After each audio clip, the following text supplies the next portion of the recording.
Joining us today is Maitreyee Patki, a seasoned professional with a wealth of experience in research and innovation. She spent over a decade in market research, collaborating with brands to develop products, enhancing brand images, and reshape how consumers shop and interact with products. Now at Rakuten Viki, Maitreyee has seamlessly transitioned her market research expertise into user research for software products. Let's dive into her journey of turning user stories into insights that shape strategies and product decisions. Hi, Maitreyee. How are you? I'm good. How are you guys? Very well. Thank you for joining our show today. Could you tell a little bit of yourself to our audience? Yeah, sure. So my name is Maitreyee. I'm a researcher, and people basically fascinate me. So I've been very curious about why people behave the way they do. And I've been basically trying to put that curiosity to professional use. So for the past dozen years or so, I've been a researcher studying like people and cultures and kind of helping businesses and brands better understand the people and the markets that they cater to. So yeah, I think like over a dozen years that I've been working as a researcher, I've basically worked across agency and client ends. I have worked on a lot of like bespoke consultancy projects and informed and inspired a lot of like design, strategy, as well as brand related bits. And currently, I'm leading the UX research practice at Rakuten Viki, which is a niche Asian entertainment OTT service. That's a little bit about me. Great. We knew Maitreyee from Wiki, and Maitreyee has been always be a great researcher. So tell us a bit more about how you get into this industry. That's quite a story because I basically come from India, Mumbai. And a lot of my immediate as extended family has been very much into like finance and medicine. So I'm sort of the only one in the family who chose a humanities route. And it's something that I knew since I was a kid that my interest lies more over there. Thankfully, I had very supportive parents. They were very paranoid because I'm choosing something that not many people know about and they themselves are not so experienced in. But they still supported me. And that's how I sort of got into studying like psychology and anthropology at the undergraduate level. And it's at that point, like I was still trying to figure out what jobs can I get into after having studied this. And in India, typically, most people after studying psychology would probably end up being like counselors or clinical psychologists. But it's not something that I was particularly interested in. But things changed a little bit because I had some alumni visiting and they were talking about like career options for people who've just done this kind of course. And some of them spoke about like market research and consumer insights, how they get to like travel, talk to people, understand like very basic details about, like how are people using a particular pack of sauce, for example. And you get so many interesting insights out of that that actually go into all of these sauce brands, for example, coming up with different products, different sort of packaging, and so on. So that was super interesting to me. And that's kind of how I got into it. And since then, it's just been, like I've been doing my internships and jobs, and every boss at every stage has sort of opened up more doors for me or given me more direction. And that's sort of how I got into all of this. Wow. Okay. So you have very supportive parents, they have very good academic track record, and you got your dream job in the industry after you graduated. So how does it feel like working in this industry? I guess, I would say that when I started out, I had, of course, very like rosy picture of what life would be like. I thought there would be a lot of like travel that I get to do, a lot of different people, different cultures that I get to experience. But what I didn't sort of anticipate was the amount of effort that's needed to do all of it. I guess, everything looks nice and easy from the outside, but actually to do things, it's pretty tough. So, the sheer amount of effort that it takes, the fact that you need to meet people on their time rather than your time, also meant a lot of, sacrificing weekends or sacrificing, your evenings and nights even. So it meant a lot of like personal upheaval a little bit. Like you don't have the time to spend with your family or with your partner. So you need also like a supportive ecosystem around you to be able to do this job in a sense, I would say. People are looking at from outside in versus the sweat, the dedications, the time, efforts that you put into it. People probably don't know the efforts that you have to invest in this. Very interesting. What are the challenges that you face working in the industry? I think a lot of the times people don't sort of anticipate just how much like effort firstly that goes into it. But the other part of it is also like the amount of like maybe like emotional IQ that you need. Because a lot of the times you're meeting people in their environments, you're getting them to open up to you. And you might think it's a simple chat about your day-to-day product or your shopping app or whatever it is. But actually, as people open up, they share a lot about their personal lives with you. Wow. And yeah. So you get to hear a lot of different stories. Not all Okay. of it might be something that like sits right with you. So there may be certain things you disagree with. There may be certain things that you're just like disgusted with, like, how can you do that? And so on. But Mm. it's important that you sort of maintain that neutrality, you maintain that sense of inclusiveness, wherein you're letting the other party also like share openly with you without judgment. You're also making sure that your face doesn't show what you are really thinking and that you put your personal biases aside. So I think there's a lot of also that needs to work, of course, together with a lot of technical skills. But yeah, I think this softer side of things is probably not something people pick up on so much. You do have to stay neutral, also pay attention to people's reactions and emotions during your interview. How do you avoid when people are sharing too much? You have to control the conversations well. How Yes. do you do that? Yeah. So as you do more and more of these kind of sessions, you also learn a lot of like moderation and facilitation skills. So you have little techniques in terms of how do you bring the focus back to something. So you could say things like, that's interesting, but let's go back to something else.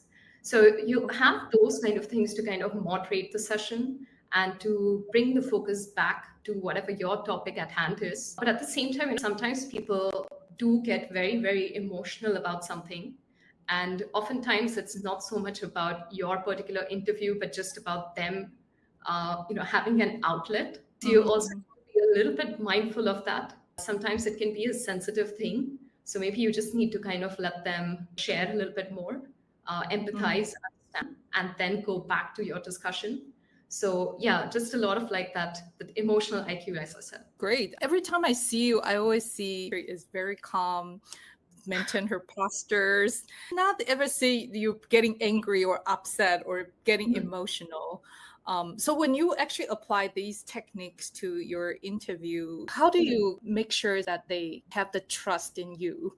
I'm sure that you have to go through some kind of efforts to make sure that other people can trust you and share the information with you.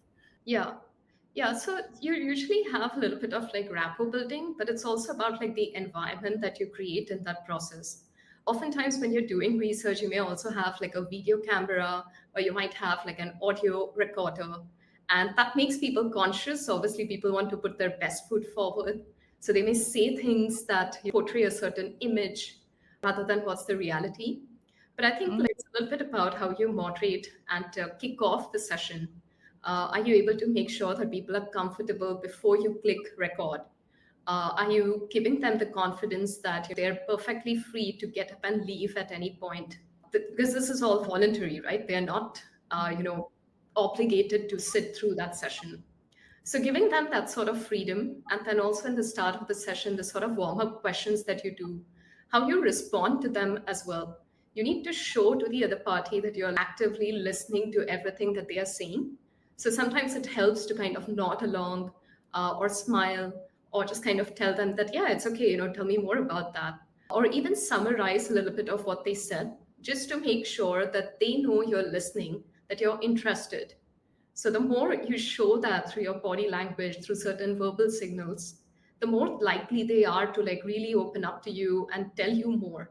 So yeah, there are like a little bit of those kind of techniques. It sounds like what we're doing now. We're trying to learn all the techniques from you. So I think in the tech industries, we do see that you actually have to do a bit of a transitions. How do you kind of transition Mhm. this from a market research area to coming into the tech industry? So actually, one thing that I have realized after making this transition is that things are not all that different. There are actually a lot of similarities in how both sides work, just in terms of the skill sets that you need, how you interview people, or how you kind of actively listen, respond to them, maybe the scope of your work, and so on, is all very similar. So I would say if you have that foundational technical research skills and soft skills, it's pretty easy to transfer it. I guess what I would say is different is in terms of the context of that research, because your stakeholders are a little bit different. On the market research side, you may have more of like marketers, brand managers, etc. But on the product side, you have more of maybe designers, product managers, engineers. So you do need to cater things a little bit differently, maybe in terms of the kind of takeouts you write or the reports that you share. But I guess the core of it, the skills that you need in principle, are very, very similar. Okay, tech industry is very common. We always like have logs. We have actually very quantitative numbers that we use and we looked at. And people usually are very convinced by the data, by the number. And the UX research area seems to be a bit more of focusing a lot on the qualitative and user feedback, user experience, etc. How do you convince your stakeholders that the report you generate is very critical and important? Yeah, I think I definitely faced a lot of that.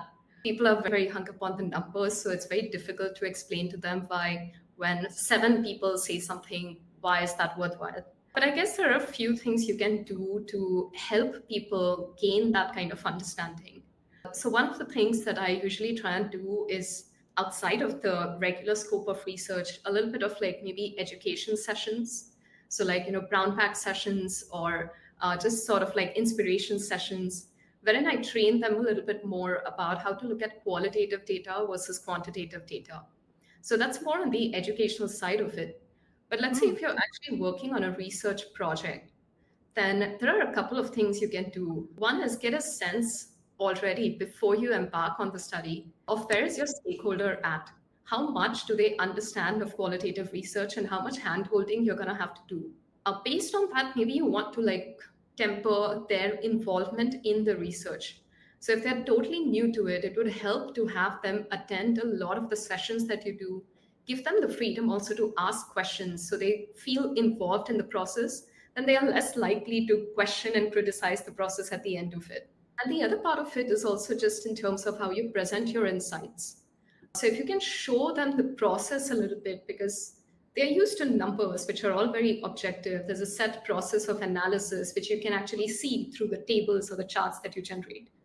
So for qualitative, if you can do an equivalent wherein you actually show them that here are all the interview recordings. These are the bits that we kind of like snipped out of that.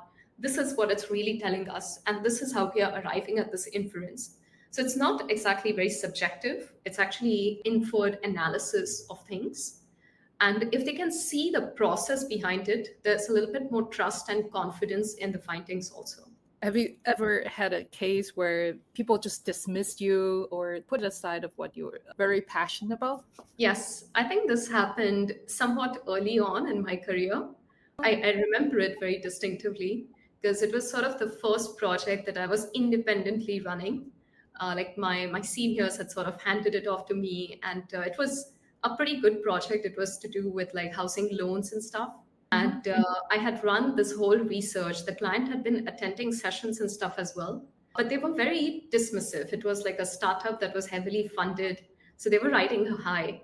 And I don't think they embraced the user feedback that was really coming through, which was not something they wanted to really hear. It was kind of going against what they wanted to do.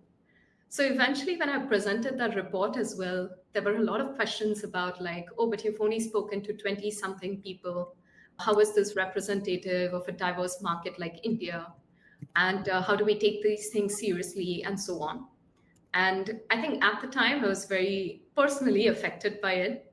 I actually like left the room and I cried, and one of my seniors had to like console me. Wow. But I think like over the years, right, I have learned to not take these things personally. At times, it's not sort of like a reflection of who I am as a researcher, but it's really more a reflection about the other party's understanding of things. And I also need to acknowledge that their understanding is not going to come overnight. Hmm. And I may also not have the opportunity to help them gain that understanding through the course of one project. So I also have learned to kind of like be a little bit more detached from that, and just sort of focus on getting my work done right and making sure I do to the best of my ability, involving the stakeholder and taking them on that journey with me. But beyond a point, I mean, I also need to learn to let go. So I think that learning has definitely come through over the years. Mm. So this is the Maitreyee that I see now had gone through quite a bit of that, embrace a lot of that challenges, and you got your emotions at an early stage, and now you kind of got very, very objectives and be more pick your battles, looking at like how Yes, people are reacting to what you have delivered. Well, for that's sure. great. So interestingly, your background is like a market research. You have been in market research in Asia for a decade, and now you finally transition into the tech scene, which is a user researcher. Is there any like main difference that you found dealing with more digital product compared to like the physical product? Yeah, again, like I said, like I think in terms of like the basic principles and the way you do research is all pretty much the same. But yes, definitely, I think the scope of things is a little bit different. So when you're talking about physical products, you may also need to consider things such as like the ergonomics of those products. The insights that you generate probably go to like R&D or like the manufacturer who needs to come up with a different design for that particular packaging or that particular product. But when you talk about like digital products, it's a little bit more like dealing with engineers and like looking at how the code could be different or how the design of those interfaces could be a bit different. So I think there are those kind of differences, and yeah, I guess like the scope, like I mentioned, could be a bit different. So a lot of the market research insights on physical products are going on to also inform things pertaining to like the branding of it, the marketing of it, and so on. Whereas I guess for the UX research, the focus is really more on like product development, and your insights would probably go into like features that you build or the experience that you deliver on the product itself. I see. Let me give an example. Maybe it will be more clear. So, for example, I'm working on a streaming platform, and I wanted to iterate, for example, a video player, Mhm. and this streaming platform targeting 3 countries. Right. Then, like when we do user research, does it mean that we need to interview users from different countries and also consider their cultures and everything and how they see our platform? Then how is the difference between user research and marketing research in this sense? Yeah, I think in both cases, you would interview people from different cultures, because different cultures or different market contexts, like even like, the economic state of that market, the political situation in that market, the cultural realities of that market can be different. So, for instance, if you talk about like streaming, maybe the US market is a bit more open to subscribing. They probably don't think twice before connecting their credit card to something. But let's say if you go to markets like Brazil or India, people are a lot more price sensitive. People will try and find ways to continue to watch for free rather than subscribing. So you would need to kind of like change things a little bit on the product to cater to those kind of cultural realities. And I think these things you would do also in market research, but I guess the implications for it would be slightly different. So in UX research, I would take these insights and feed it back to a product manager or a designer who could use them to inform how the subscription page or the video player, etc., could look like. But in the market research context, these kind of learnings could go around to inform things like what should the subscription offering even be? How should we market our subscription offerings in these markets and so on? So it's a little bit of different applicability, but I guess the process or the scope would be fairly similar. I see, I see. Then, speaking of like Asia versus Western user mindset, because based on your background, you're from India, so you definitely did a lot of research in India. Yeah. And streaming platform, which is Viki, it's considered a US product. Is there Mhm. any cultural difference, behavior difference when it comes to research? For sure. I think like the user expectations are very, very different for these two different markets. I think not just between like Asia and the West, but even within the West in different markets, it could be very different. One thing I notice a lot is when we speak to our Brazilian users in the context of streaming, we were doing some research recently pertaining to like personalization and data privacy related, like consent. Are people comfortable sharing so much data to get a personalized experience? And we realized that in Brazil, people are almost like, like, sure, take my data and give me a great experience. But in the US, people are a little bit more like, what kind of data do you want? And then how are you going to connect that? And I would want to give an explicit consent for these kind of things and so on. So they're a little bit more measured. And I think these kind of cultural differences are very common. I guess you would also see it when you look at, let's say, a shopping app in the West, usually very clean, minimalist. But if you look at like shopping apps here in Southeast Asia, like Shopee, Lazada, the interface is very cluttered. And I guess it comes from different user perceptions. Like the cluttered shopping app gives an impression that the site has a lot to offer, whereas a clean or minimalist look might make an Southeast Asian user feel like maybe there's not so much here and they don't have too many products. So, Mm, yeah, there's a lot of like cultural undercurrents to how users behave and what they expect. I see. So not just cultural, but also the interface, how they perceive will be different from Yes. different cultural.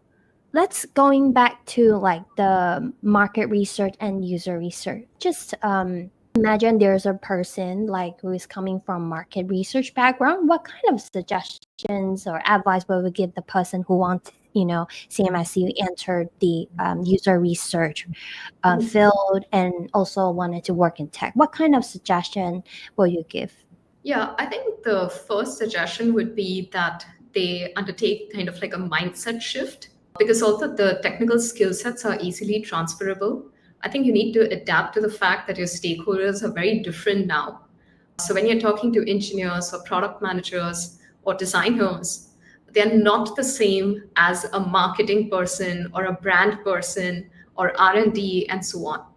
So that's one thing they really need to note. And that would also have implications for the kind of reports that they write, the kind of takeouts or implications that you pull out from your research, and how tangibly actionable they are in context of maybe design changes or feature related decisions, or certain builds that need to happen. How feasible are they even? So I think that mindset shift is definitely a big one. And I guess the other thing could be in context of like, on the market research side, most companies that usually do a lot of that are very marketing savvy typically. So a lot of them will be very open to research and are very familiar with it. And they themselves are very well connected to the users, because when you talk about market research, it's usually you can actually like go down to a store and see your product in action on the shelf. You can talk to your shoppers very easily. But when it comes to digital products, depending on what kind of things you're talking about, it can also be difficult to stay connected with your users. You probably have a very global kind of user base. Like the physical boundaries are not as much of a barrier as in a physical product getting sold in a particular place. So those things also make a difference. And you need to remember that as a researcher. How can you connect your teams to the users better so they understand and value your research differently as well? Interesting. So I would say the company and the stakeholders, the research maturity would be different from like the market research environment and the user research environment. Am I understand correctly? Yeah, potentially can be different. I guess like if you go to like a Google or a Meta, maybe Mm. there's still a higher research maturity. I've heard they hire like PhDs and stuff also, so it's a different kind of research expectation that they have. More like small to mid or even startups, the research maturity would be fairly different than a typical market research context. Okay. Okay. Then what would be the biggest challenge Mhm. like in terms of like the environment when the person shipping from marketing research to user research? I think maybe I can share more from like my perspective because I kind of like made that move.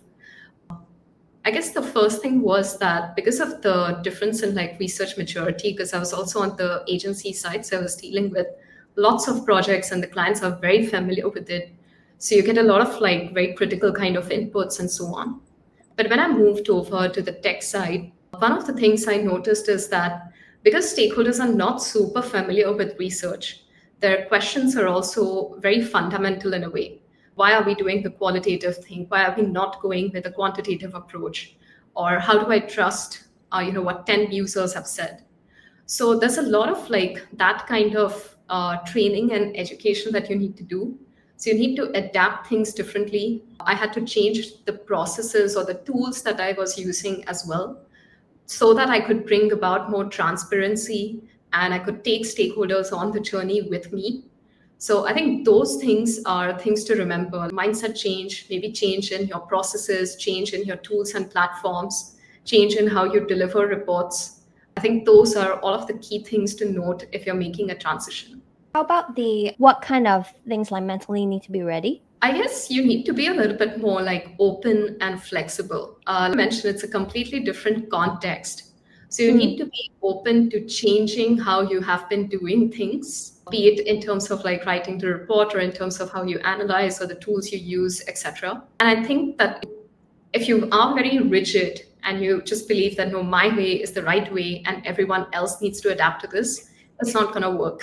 So you have to learn to be very adaptable to the new situation and circumstance that you are in. So I think that's definitely one thing. I guess the other thing could also be in context of if you are in a smaller team or if you're the only researcher, then that's a completely different dynamic than, like if you have been in a team of researchers before. So that again is a totally different shift. But let's elaborate a bit more about the whole only researcher team, because I think in Asia, usually in tech companies, it's like engineers, product managers, and researchers are always like in that like priority. So can you share with everyone, like, in Asia, it's pretty common to be the only researcher in the team. So how has that been for you? Like, any challenges or surprises? Yeah, I think like when I first joined my current role, I was the only researcher. And at the outset, I really thought that's going to be a great thing because, like you don't have like any immediate research boss. So you can do your own thing. Maybe because I'm the only researcher, I can do things my way. I can set up processes how I want them to be. And I thought it's just going to be so great because so much independence, so much freedom. But in reality, I didn't anticipate like some of the challenges that I actually went through. When you're a solo researcher, you're the first person who's hired to do research. A lot of the stakeholders don't even know how to interact with you because up until that point maybe they've been dealing with designers and the designers were doing research. So now what's the role of this new researcher who's been thrown in? So one thing is just purely in terms of like connecting with stakeholders and explaining what you do. How is that different from what designers have been doing so far in terms of research? That's one. The other thing is also because you're the only person, it's also difficult for you to have influence because you're the only one kind of sharing the user's perspective of things, but you don't have any sort of allies in the system to kind of like amplify that voice. And if you're one person and you have a team of like, whatever, 20 engineers, 10 PMs, designers, how are you supposed to fight against that volume? Yeah. There's a lot of those kind of challenges in terms of like the strength of your voice in a sense, I would say, and also like how you interact and get stakeholders to engage with you. For someone who's like the only researcher not knowing what to do, how can you then find allies, right? Or get people to buy in with you? What are some like, tips that you have? Yeah, I guess the first thing you need to remember, right? Somebody hired you. So it means that somebody in the system does understand and see the value of your role as a researcher. So find that person and be their buddy. And most likely this is somebody with some degree of power because if they could push for this position to get hired, right, or filled, then you know that they have some degree of influence themselves. So the first thing could be in terms of using their influence and partnering with them to sort of push your perspectives forward, like your research works or your ways of working that you want to establish, etc. So that's one, like find that friend in the system. And similarly, you could find other friends in maybe like the design team or the PMs that you work with. Once you've done a couple of projects, they start to see the value of what you've done. They can become your advocates to others who are a little bit more iffy or resistant to that. And then the third thing is also like take the time to like, observe and settle in. If you just try to kind of jump in, it's a different context. Maybe you're not familiar with being the only researcher on the team. Maybe you're transitioning from a different role. So take the time to kind of like sit back and observe, learn a little bit about how do people interact with each other, how is research currently happening. One of the things I had done was to just take my first couple of months to like map out the current research process and then identify certain small tweaks I could do that could improve the lives of people doing research. And I just changed few small things like, updating the platform we were using for paying out incentives, which just saved so many man hours for designers who were doing research. And once you do that, they start to appreciate you. So the next thing you push, they will be more open to understanding that, accepting that. So you sort of like go gradually, start with the small wins, and then gradually snowball that into like bigger things you want to push. Take it one step at a time, find your friends, and build on it. Let's talk a bit about this platform. So maybe to give everyone more context, how do you exactly like save the designers time? Yeah, I think how I saved time in particular was like we had a case where like designers had been using Amazon gift cards to pay incentives to the users we were speaking with.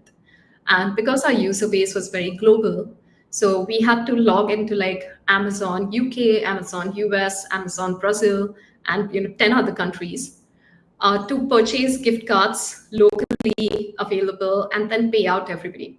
So you can imagine the amount of effort, how many sites you need to open, how many gift cards you need to purchase. Then you need to carefully send those particular 2 gift cards to UK, 2 gift cards to Brazil, etc. So lots of effort, lots of manual work. And eventually Amazon flagged us as like, fraudulent activity, and we still needed to pay incentives. So I had found this other platform called Tremendous, and it's a very easy to use platform. It requires no upfront investment. It does not charge like commissions or anything on the incentives you pay out. And it has way more gift options than just Amazon. So it also makes it better for the users, right? They will also be happier to see they can redeem many, many more things than just an Amazon thing. And it saved a lot of time because you just need to go to this platform, dump in the names of all of the 20 people that you interviewed, doesn't matter where in the world they are, and they will just receive an option to redeem things that are locally valid for them. So it just makes it so much more easier. Maybe something took like half an hour for you to do before. Now it takes you 2 minutes. That's a big win for the team, right? You don't want to be spending time doing these operational pieces. Oh, I think that's very smart because the moment you help another team save time, there's a form of gratitude. There's a form of like, hey, we're the same team together. So the next time when you want to push for your agenda, they would be more inclined to like, hey, Maitreyee saved us so much time. Let us help her back. Exactly. Yeah. Talking about like support allies and being the only researcher in the team, everyone in the company would assume, okay, Maitreyee knows research best. As a researcher yourself, how do you know whether your report or like the research results that you give is actually useful? Because no one out there knows it as well as you, or they assume that you know everything. So I think that's a very interesting question.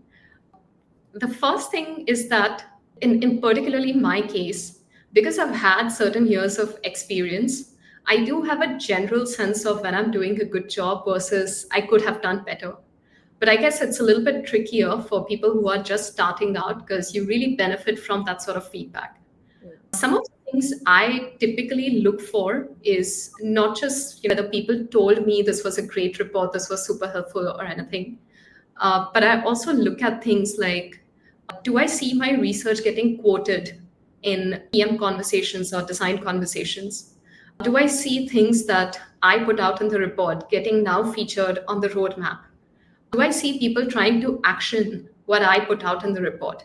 Do I see discussions happening around this? Are people starting to question a certain way of doing things because I had some insights around it in the report?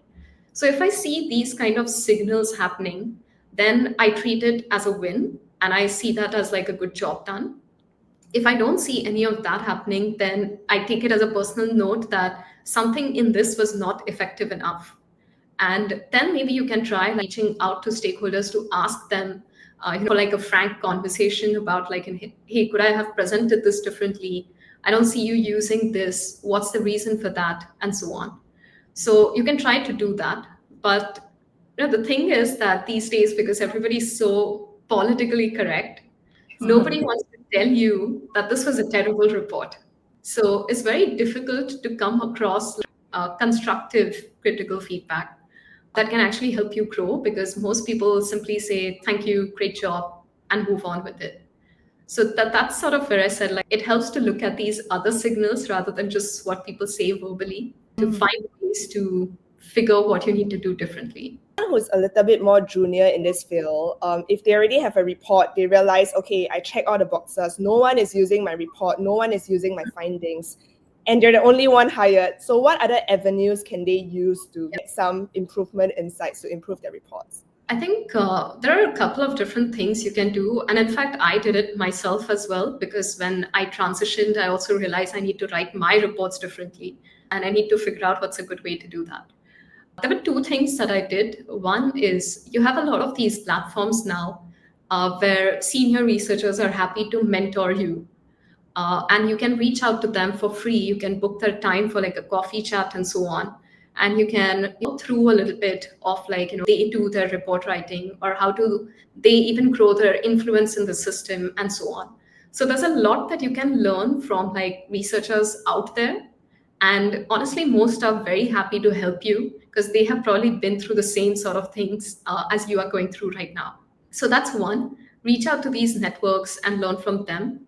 And the other thing is you can do certain things yourself. I myself try to look at external reports that are freely available.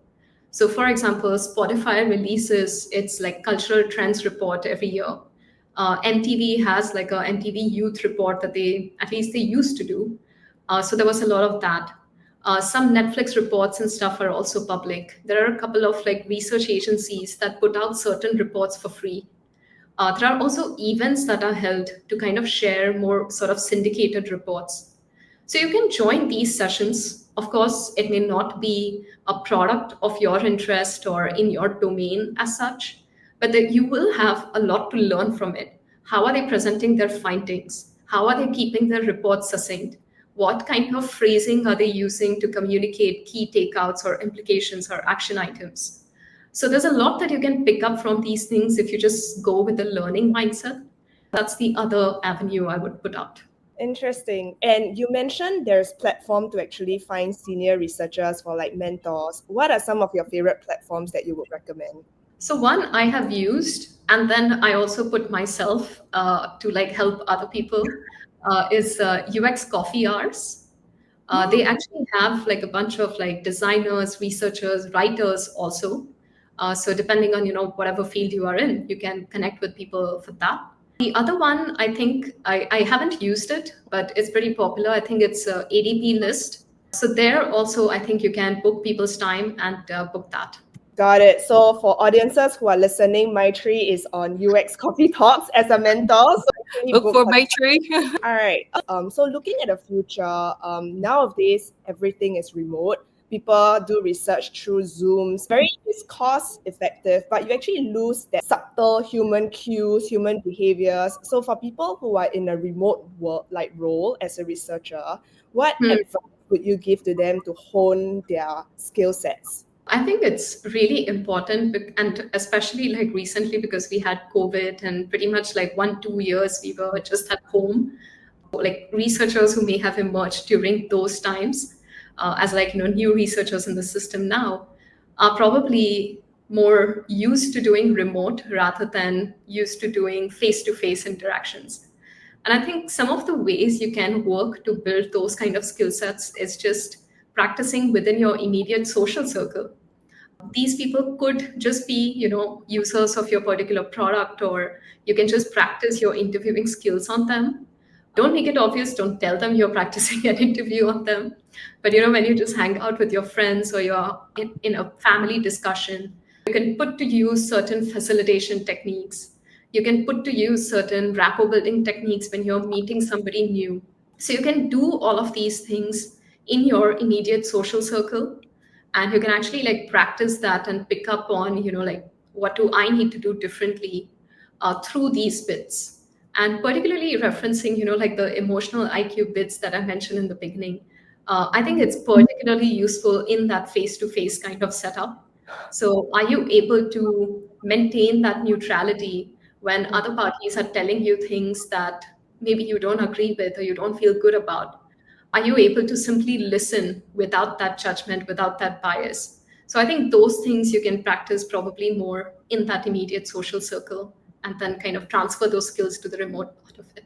Got it. Okay, so for the emotional, like maintaining a calm look, I can see how junior people can apply it. Usually within your friends circle, it's very common to like, hey, this colleague is like mean, she did A, B, C, and how can you remain calm without hating on the other person that you don't know?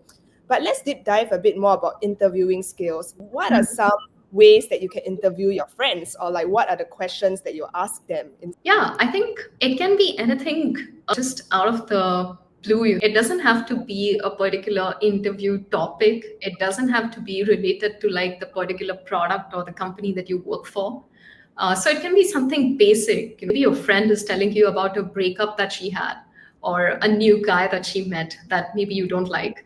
But are you able to kind of like practice listening to her and like empathizing with her when he did, holding back your own judgment unless maybe asked for, holding back your own biases about that other person? So I think you can put it to use in very day-to-day kind of things. It doesn't need to be curated to your area of work as such. Got it, got it. What are some words or advice that you would like to tell like junior researchers who have seen this podcast and they're like, oh my gosh, I want to be like Maitreyee like 10 years down the road? I think I would say take everything with a learning mindset. Remember that people are not always going to be very vocal with their feedback to you. So make sure you read between the lines. Make sure you're picking up on subtle cues about how is the room when you are presenting. Are people nodding along? Are people distracted and looking here and there or doing their own stuff? Be attentive to those little bits. That's where you will get your feedback from in today's kind of like very politically correct setup in a way. The other things would be that continually keep looking at ways to grow. So like I mentioned, it could be through connecting with other researchers, it could be through looking at external reports, but continually work on growing, because your growth will only come from yourself driving it. There's very few people who will truly give you like meaningful feedback that helps you grow. So make sure that you're not waiting for that to happen, and you can drive that for yourself. Maitreyee, I have one more follow-up question. You share a lot on like how juniors researcher can improve on their research skill, etc. But as a junior researcher, if I wanted to look for a mentor, do you have any like suggestion, like open lines? Because we will be sending code message to all these leaders in their, in the field. What kind of message that when you receive from the juniors, you will feel more legit? Yeah, I think that's a good question, because I think like these days people send out a lot of those. Like I personally also receive a lot of those on LinkedIn and so on. I think what would help is if people are a little bit more genuine, like if when sending out that message, even if you're just starting out in your research career, highlight a little bit of like why you are interested in this, what have you kind of done, what are your goals or purposes for this session. I think usually for me, if I see that sort of like clarity, that like people know what they want, or people have a very clear interest in this, then I would also be inclined to kind of like put my time to speaking with them. But if I sense more of like sort of like superficiality to it, or if people are not very sincere in their interest in a way, then that's something that I wouldn't be too inclined to kind of respond to. But also the other thing is what you do after you get this mentor session, for instance. Like, are you following up with like a message? Sometimes it's also nice when I receive messages from like interns I've had in the past who reach out a few months later just to tell me a little bit more about like their career journey post their internship with us, or like just wanting to connect to get some more direction. So I think just building that relationship after that initial check-in is also something that would be very valuable. I see. Well, that's very important. The cold message usually is the most difficult part. Yeah, and also is the first step that the juniors can get support from seniors. Yeah. But also, like, if you maintain a little bit of that relationship after you have managed to convert that first interaction, you could also get this senior person to connect you with other people without you having to do cold messaging to them. So there's also like, many benefits that you could get by unlocking one person with a cold message if you can play it right after that. I see. Thank you so much, Maitreyee, today for your sharing. We really learned a lot from you. Thank you all for tuning into the Tech Boss Diaries podcast. We want to bring you raw and honest conversations with Asia's tech leaders. No fluff, just real talk. Hit the subscribe button to get the next episode automatically. For questions or to reach out, email us at techbossdiary@gmail.com. Connect with us on LinkedIn, Instagram, and Facebook to stay updated. From the Tech Boss Diaries team, until next time.